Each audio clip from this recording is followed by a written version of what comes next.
Welcome back. आप देख रहे हैं बनो अपना फाइनेंस मिनिस्टर। मैं हूं आपके साथ कविता थपलियाल और अब वक्त आ गया है दर्शकों के सवालों को शो में शामिल करने का। और हम दर्शकों के साथ जुड़े उससे पहले एक वो नंबर आपको बता देते हैं जहां पर हमें इंतज़ार रहता है आपके सवालों का।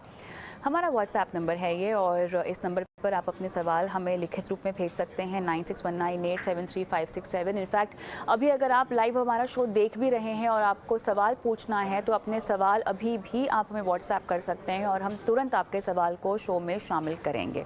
तो चलिए, हमारे साथ अब जुड़ गए हैं Arnab Pandya, founder money edu school, और साथ ही हेमंत उस्तकी, CEO वाइज इन्वेस्ट। आप दोनों का स्वागत है इस खास पेशकश में। और पहला सवाल अविनाश का मैं लूँगी और अविनाश कह रहे हैं कि इन्होंने गिरते बाज़ार में स्ट्रैटेजी कहाँ बनाए पैसे कमाने की। और ये SIP निवेशक हैं और SIP निवेशक गिरते बाज़ार में किस तरह से रणनीति बना सकते हैं, गिरते बाज़ार में निवेश को कैसे और सही कर सकते हैं, ये इनका सवाल है। बहुत बढ़िया सवाल है क्योंकि गिरते बाज़ार में अमूमन जो हम ट्रेंड देखते आए हैं निवेशक उसमें अपनी SIPs रोक देते हैं और कईयों को डर लगता है, कईयों को इतनी अनिश्चितता की आदत नहीं होती है। और जबकि करना बिल्कुल उल्टा चाहिए। इस तरह के बाज़ार में एक तो अपने निवेश को बरकरार रखने की कोशिश करें, बरकरार अगर आप ना रख पाएँ तो उसे बढ़ाने की कोशिश करें। बहरहाल पैसे कमाने की रणनीति और क्या होनी चाहिए SIP के ज़रिए, अर्नब जी बताएं। अगर आप देख रहे हैं तो किसी भी प्रकार का बाजार का माहौल हो, आपको निवेश करना चाहिए रेगुलर। ये एक पहला प्रिंसिपल है जो हर वक्त काम आता है, और खास करके जब सिचुएशन ऐसी हो जहां पर थोड़ी बाजार में तकलीफ हो या डाउनटर्न हो, तब ये जो पूरा स्ट्रैटेजी है वो इसी पे केंद्रित होना चाहिए कि आप एक सिस्टमैटिक इन्वेस्टमेंट प्लान के माध्यम से निवेश करें। सिस्टमैटिक इन्वेस्टमेंट प्लान से ये होता है कि ये जो आपका टाइमिंग करने का जो पूरा एफर्ट है वो चला जाता है। और ये चला जाना भी एक अच्छी बात है क्योंकि कोई भी व्यक्ति बाजार को टाइम नहीं कर सकता, क्योंकि आपको पता नहीं कि कल क्या होगा, कल कौन से नए डेवलपमेंट्स हो गए, एक हफ्ते बाद क्या होगा या एक महीने बाद। इसीलिए जो अच्छी स्ट्रैटेजी है वो यही है कि आप एक रेगुलर निवेश कर दीजिए और ये निवेश चालू रखिए, खास करके कठिन समय में, क्योंकि तब भी आपको लगता है कि आपका जो पूरा एफर्ट है वो रिजल्ट नहीं दे रहा है। लेकिन एक्चुअली जो सिचुएशन है वो इससे विपरीत है, क्योंकि जब आपकी NAV कम हुई है तब आपको जो यूनिट्स एक्यूमुलेट होते हैं वो आगे जाके जब ओवरऑल इक्विटी बाजार में बढ़त होगी तब उससे आपको फायदा होगा। इसीलिए इसमें स्ट्रेटेजी बहुत सिंपल होनी चाहिए, रेगुलर इन्वेस्टिंग चालू रखें और यहाँ पर आप ये देख के आगे चले कि कल क्या होने वाला है उसकी चिंता ना करें, लेकिन ये आप भविष्य के लिए अपने वेल्थ एक्यूमुलेशन के लिए अमाउंट निवेश करें, ऐसा सोच के आप निवेश करते रहिए। तो अपने निवेश को आपको बरकरार रखना है और पैसा कमाने की रणनीति है अनुशासन, जो आपको इस तरह के गिरते बाजार में भी अपनानी है। मुश्किल हो सकता है क्योंकि जब सब तरफ से आपको अपने पोर्टफोलियो में रिटर्न कम होते हुए दिखाई दे रहे हैं, बहुत हिम्मत करनी होती है अपने निवेश को बरकरार रखने में। कहीं ना कहीं अनिश्चितता का माहौल होता ही है सब जगह, लेकिन यही मौका है जब आपके पास ज़्यादा यूनिट्स आप खरीद पाएँ और इसीलिए अपने निवेश को जारी रखें, हो सके तो बढ़ाएं भी। अगला सवाल हमारे साथ फोन लाइन पर बुद्धादित्य बैनर्जी जुड़ गए हैं। नमस्कार बैनर्जी जी, कैसे हैं आप? मैं बढ़िया, आप बताइए। मैं बिल्कुल ठीक हूं सर, धन्यवाद, अपना सवाल आपने हम तक पहुंचाया। बताइए सर। मेरा एक्चुअली क्वेश्चन थोड़ा सा मतलब थोड़ा सा ट्रिकी है। एक्चुअली मुझे US स्टॉक में इन्वेस्ट करना था वाया सिप डायरेक्टली, बट अभी जो SBM में जो मतलब सैंक्शंस लगे हैं उसकी वजह से मैं डायरेक्टली कर नहीं पा रहा हूँ। तो बिकॉज ऑफ दैट मैंने अभी मोतीलाल ओसवाल का नैस्डैक 100 फंड ऑफ फंड में जस्ट 2 महीने पहले से इन्वेस्टमेंट करना शुरू किया है।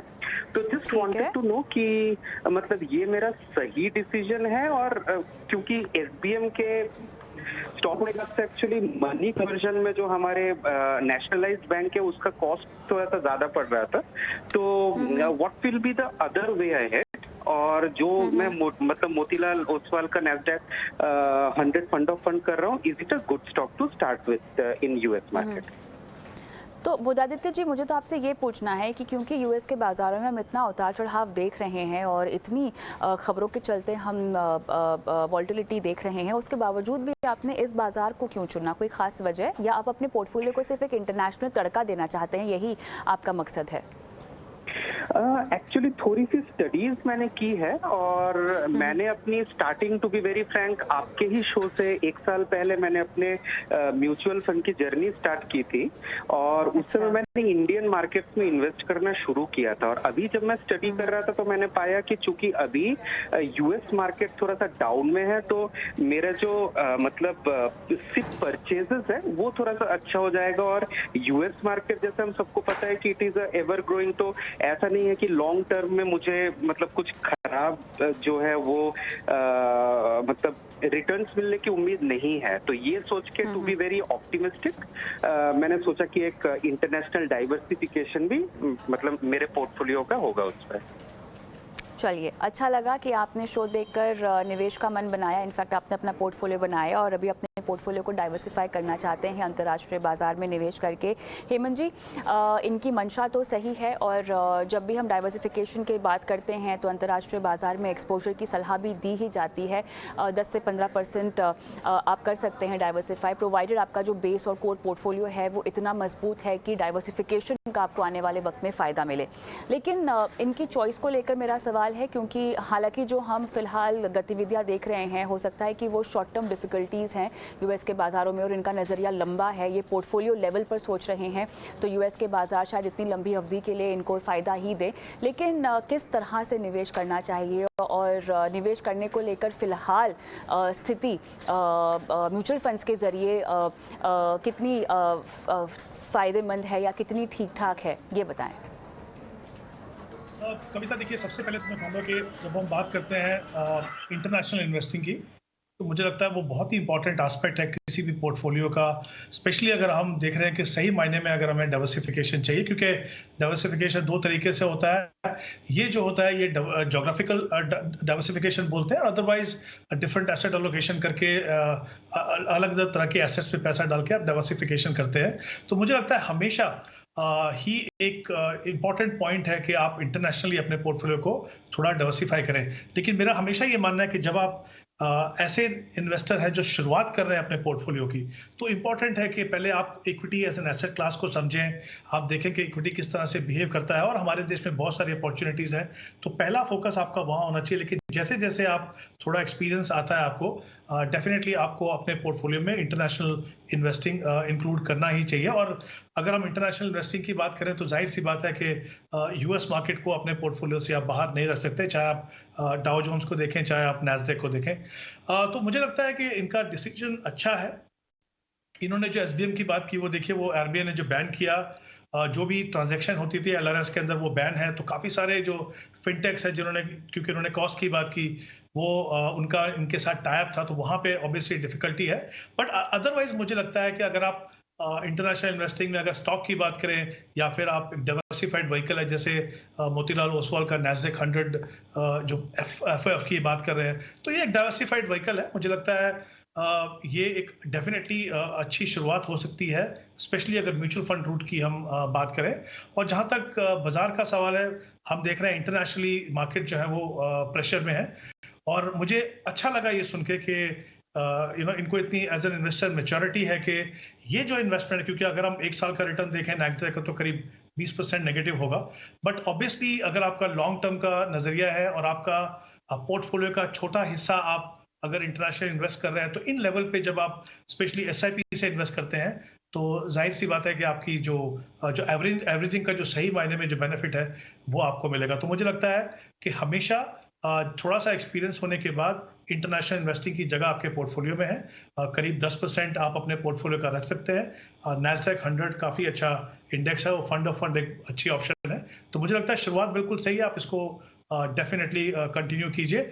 और क्योंकि आप, ये बहुत क्लैरिटी है आपको कि आप जो बाजार की गिरावट है उससे घबरा नहीं रहे हैं, इनफैक्ट अपनी इन्वेस्टमेंट शुरू कर रहे हैं, तो मुझे लगता है, यकीन है कि आप आगे जाके भी उसको आप मेंटेन रखेंगे और डेफिनेटली देखेंगे कि इंटरनेशनल इन्वेस्टिंग की जो डाइवर्सिफिकेशन आपने पोर्टफोलियो में की है उसका फायदा आपको मिलेगा। बुद्धादित्य जी, कोई सवाल आपको पूछना है हेमंत जी से? जस्ट एक लास्ट क्वेश्चन है, ये Motilal Oswal Nasdaq 100 fund of fund में ट्रैकिंग एरर से डरने की जरूरत तो नहीं है? हेमंत जी? नहीं, मुझे नहीं लगता आपको डरने की जरूरत है। देखिए, कोई भी फंड या इंडेक्स फंड होगा तो वहाँ पे ट्रैकिंग एरर होता ही है, क्योंकि यहाँ पे एक्सपेंसेस होते हैं, इंडेक्स में ऑब्वियसली एक्सपेंसेस नहीं होते हैं, तो कहीं ना कहीं वो थोड़ा सा आपको फर्क पड़ेगा। बट यूजुअली इस फंड की भी अगर बात करूँ तो ट्रैकिंग एरर एवरेज से बहुत ज्यादा नहीं है, तो आई थिंक मुझे नहीं लगता कि tracking error should be a factor कि जिससे आप घबरा के कुछ इन्वेस्टमेंट के बारे में कुछ और सोचें। बहुत बहुत धन्यवाद सवाल भेजने के लिए बुद्धादित्य जी। ऑल द बेस्ट आपके इन्वेस्टमेंट्स के लिए। रोहित शर्मा मेरे साथ फोन लाइन पर हैं। शर्मा जी नमस्कार। नमस्कार। कैसे हैं सर आप? मैं बिल्कुल अच्छा हूँ मैम, आप बताइए। मैं बिल्कुल ठीक हूँ, thank you so much. Sir ये बताइए, आपने 14 म्यूचुअल फंड जो पोर्टफोलियो में शामिल किए हैं, आप खुद ट्रैक रखते हैं अपने पोर्टफोलियो का ये? हाँ मैम, मैं खुद से ही ट्रैक रखता हूँ। एक्चुअली मैंने इसमें अपने 5 जो स्मॉल कैप हैं वो मैंने इसलिए रख रखे हैं क्योंकि मेरा लॉन्ग टर्म का विजन है और उसमें अच्छे इन्वेस्टमेंट करने के बाद में रिटर्न्स अच्छे आ जाते हैं। ये रीज़न है मेरे, मतलब मैंने 4-5 जो भी स्मॉल कैप रखे हुए उसमें काफ़ी 250 कंपनीज का है, तो अलग अलग एक्सपोजर हर एक कंपनी का मिल जाता है, तो इसलिए मैंने रख रखे हैं। और इसमें ही मैं वाइफ के हैं 6 फंड वाइफ के नाम से हैं और मैंने मेरे लिए भी रखे हुए हैं और 3 अलग से जो हैं वो लमसम किया हुआ है। Okay, alright. इसमें मैंने अभी इसमें मैम एक्चुअली अभी थोड़े दिनों पहले ये जो क्वेश्चन भेजा उसके बाद में मैंने एक HDFC का यील्ड फंड भी ऐड किया था, तो 15 हो गए हैं। जी जी जी जी। तो मुझे ये बताइए, 10 से 13 साल आप कह रहे हैं कि आपके निवेश की अवधि है और बेटी की पढ़ाई के लिए आपको पैसे इकट्ठा करने, कितना होगा ये कॉर्पस जो आपको जमा करना है? मैम ये बेटे की पढ़ाई के लिए प्लस मेरी मतलब सेविंग्स के लिए दोनों है एक्चुअली इसमें।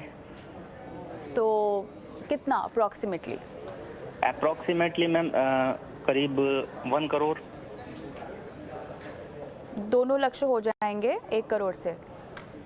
जी हो जाएंगे, क्योंकि मेरा अलग से मैंने बेटे के नाम से एक LIC भी करवाई हुई है। ईयरली मेरा 25,000 रुपये उसका जाता है। कौन सी LIC है ये? LIC है तरुण के नाम से है, LIC तरुण प्लान है कोई। चलिए ठीक है, इस पर आपको सलाह हम बाद में देंगे। और कितना आप भर रहे हैं उसमें ईयरली? 25,000? जी जी 25,000 रुपये। चलिए ठीक है। ये पोर्टफोलियो में कब से आप निवेश कर रहे हैं वैसे? कितने साल हो गए? 15 फंड से? मेरे को एक्चुअली मैंने स्टार्ट तो 3 फंड से किया था, धीरे धीरे करके अभी 1 साल हो गया है। चलिए ठीक है। तो अर्णव जी, बहुत सारे पहलू हैं इस सवाल के। सबसे पहले तो इन्होंने जो 5 मेरे ख्याल से स्मॉल कैप रखे हैं, तो 5 स्मॉल कैप को पोर्टफोलियो में डालने से क्या ज़्यादा मेरा मुनाफा बढ़ जाता है? इनकी हालांकि SIP अमाउंट 500 रुपये ही है, लेकिन ये कहते हैं, या इनकी जो समझ है वो ये कहती है कि ज़्यादा कमाई हो जाती है स्मॉल कैप में, तो इसीलिए 5 स्मॉल कैप फंड्स पोर्टफोलियो में रखना सही है। ये सोच कितनी सही है, कितनी गलत है? मेरे हिसाब से देखिए, आपको मैक्सिमम आप 2 फंड रख सकते हैं एक कैटेगरी में, और वो आप तभी रखें जब आपका निवेश की जो रकम है वो काफी बड़ी हो। क्योंकि देखिए, जब आप 500 रुपीज या 1000 रुपये आप निवेश कर रहे हो, तब इसमें कोई बड़ा आपको एक परसेंटेज छोटा चेंज से आपको कोई एब्सोल्यूट वैल्यू में कोई पहले तो कोई फर्क नहीं पड़ता। दूसरी बात ये है कि ये आप ओवर डाइवर्सिफाई कर रहे हैं, क्योंकि आपको ये पूरा बाजार नहीं खरीदना है। खास करके क्योंकि स्मॉल कैप का यूनिवर्स लार्ज है, तो वहां पर हमने देखा है कि consistently over a period of time जो फंड मैनेजर्स हैं वो अपने बेंचमार्क को nearly 90% of the time 90% of the funds beat करते हैं। तो आपका लक्ष्य यही होना चाहिए कि आप थोड़ा अल्फा जनरेट करें, जिसका मतलब होता है कि बेंचमार्क से या आपको थोड़ा ज्यादा रिटर्न मिले, और इसीलिए आप एक म्यूचुअल फंड खरीद रहे हैं। तो इसमें नॉट ओनली इनके पास small cap but even mid cap, flexi cap, सभी कैटेगरी में मल्टीपल फंड्स है। तो मेरे हिसाब से ऐसे करने की जरूरत नहीं है, और उनका जो आज की तारीख में जो अमाउंट वो निवेश कर रहे हैं उसके लिए तो सिर्फ एक ही फंड पर्याप्त है। तो इतने सारे फंड्स आप ऐड करने से कोई एडिशनल आपको बेनिफिट नहीं मिलता। जब आपका निवेश का रकम काफी बड़ी हो तब आप उस कैटेगरी में दूसरा एक फंड ऐड कर सकते हैं। पर मेरे हिसाब से आज की तारीख में इनके पास अगर मान लीजिए कि 5 ही फंड हो 5 कैटेगरी में, तो वो काफी होंगे for the amount which is being invested. इसके अलावा जैसे जैसे आगे जाते हैं वो अपने निवेश की रकम बढ़ाते जाए तो उस वही ये फंड में डाले जाए। तो मेरा इनको कहना है कि इनके पास ये सभी फंड्स है, इसमें से कौन से रखे उस पे मैं ये कह रहा हूं कि निपॉन का जो है small cap fund, Kotak emerging equities, Canara Robeco का इमर्जिंग एक्विटीज, एसबीआई कॉन्ट्रा और एचडीएफसी फ्लेक्सी कैप, अगर ये फंड रखते हैं तो उनका अक्रॉस मार्केट कैप्स एक्सपोजर आ जाता है, थोड़ा बैलेंस भी आ जाएगा पोर्टफोलियो में, और फिर रेपिटेशन करने की जरूरत नहीं है। ये एक बात हो गई। दूसरी बात है कि उन्होंने जो अपने गोल्स के बारे में बताया, मेरे हिसाब से इनको गोल्स को भी रिवर्क करना चाहिए, क्योंकि इतने साल बाद आपका जो एब्सोल्यूट वैल्यू है आज की तारीख में शायद आपको थोड़ा ज्यादा लगे, लेकिन जब इन्फ्लेशन का इम्पैक्ट आएगा और फिर उसको आगे जाते हुए आपको खास करके अपने रिटायरमेंट गोल में उसमें से regular income for a long period of time generate करनी होगी, तो वो शायद पर्याप्त नहीं होगा। इसीलिए आप अपने गोल्स को भी रिवर्क कीजिए, हायर अमाउंट्स आपको शायद चाहिए, और उसके लिए आगे जाते हुए निवेश भी आपको बढ़ाना होगा। तीसरी बात आती है कि जो एग्जिस्टिंग लाइफ इंश्योरेंस पॉलिसी है उसमें भी ये मेरे हिसाब से ट्रेडिशनल पॉलिसी है, जहां पर आपको जो एक्चुअल रिटर्न मिलता है वो काफी कम होता है। उसके साथ खास करके जो आपको इंश्योरेंस कवर मिलता है वो भी पर्याप्त नहीं होता। आपको अगर एडिक्वेट कवर चाहिए तो आप एक प्योर टर्म पॉलिसी ले लीजिए, जिससे आपके फैमिली और डिपेंडेंट्स को सही मायने में प्रोटेक्शन मिलेगा और आपका प्रीमियम भी उसमें काफी कम होगा। तो ये बात जाननी जरूरी है। आप ये सब बेसिक्स पे फोकस कीजिए तो दूसरी सब बातें अपने आप आ जाएगी अपने पूरे फाइनेंशियल प्लान। चलिए रोहित, काफ़ी विस्तार से आपको समझाइश दे दी है और कौन कौन से फंड पोर्टफोलियो में रखने हैं वो उनकी भी जानकारी आपको दे दी है। अभी अगर आप नाम नोट डाउन नहीं कर पाएँ तो ये शो हमारा यूट्यूब पे जाता है, यूट्यूब पे आप शो देखकर जो है नाम नोट डाउन कर सकते हैं। इसके अलावा और कोई सवाल रोहित आपको पूछना है अर्नब जी से? लमसम है ना 3 जो फंड्स में, उनके बारे में और बताना था, पूछना था कि इनमें कंटिन्यू रखना है या इनसे भी एग्जिट करना है। अर्नब जी, कौन सा फंड इन्होंने पूछा है? लमसम में जो निवेश है इनका। ये लमसम में जो निवेश है उसमें से मैंने जो 5 नाम बताए वो एक्चुअली अक्रॉस है, क्योंकि इनके पास 3 कैटेगरी में फंड्स है, तो उसमें से शायद एक आ जाता है इस लिस्ट में। तो वो अपने पूरे लिस्ट में से ये सिर्फ 5 पे ध्यान केंद्रित करे, कौन से भी कैटेगरी में हो, अपने या अपने वाइफ के या वो लमसम वाले।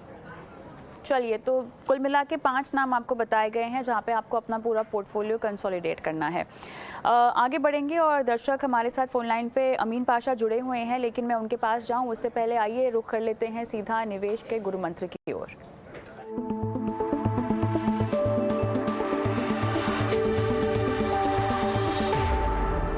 हेमंत जी बताएं, आपका गुरु मंत्र क्या है आज का?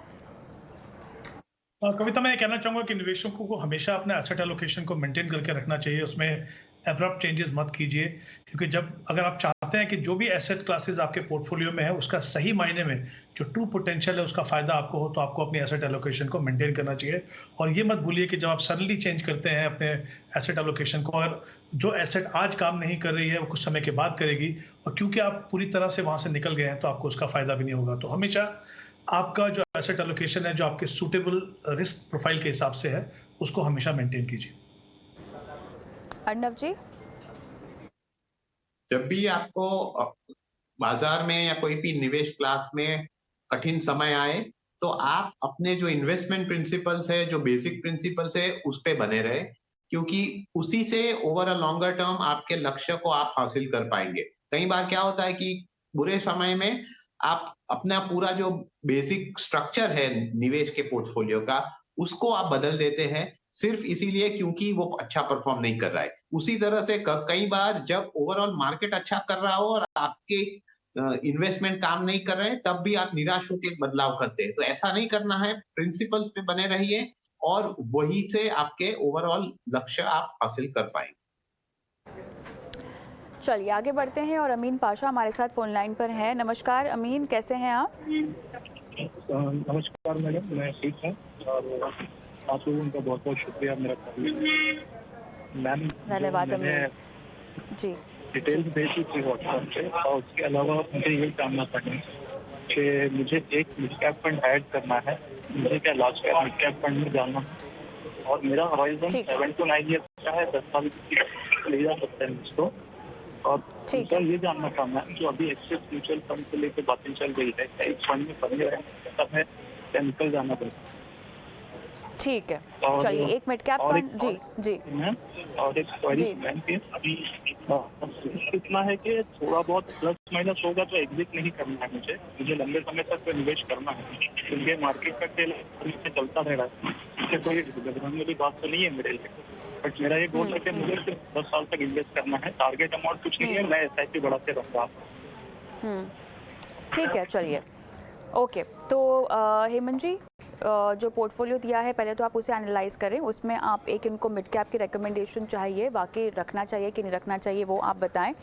बाज़ार के उतार चढ़ाव को लेकर जो फ़ंड का सिलेक्शन है उसमें इनको डरने की ज़रूरत है या नहीं, और टाइम होराइजन इनका 7 से 10 साल है। तो ये कह रहे हैं कि फ़िलहाल कोई कॉर्पस पर नहीं आए हैं, लेकिन अपनी SIP को ये बढ़ाते रहेंगे।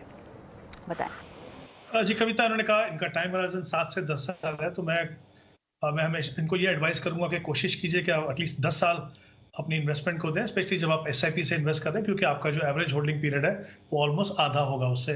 तो वो एक अच्छा रहेगा कि आप 10 साल का टाइम होराइजन मान के चलें। और जैसा उन्होंने कहा कि इनके पास टारगेट नहीं है और उनकी एक्सपेक्टेशन है करीब 12% एनुअलाइज्ड रिटर्न की, तो मुझे लगता है कि जिस तरीके से इक्विटी के रिटर्न रहे डिस्पाइट समय समय पे जो वॉलेटिलिटी रहती है, फिर भी मुझे लगता है 12% का जो रिटर्न है एनुअलाइज 10 साल के टाइम होराइजन के हिसाब से डेफिनेटली अचीवेबल है।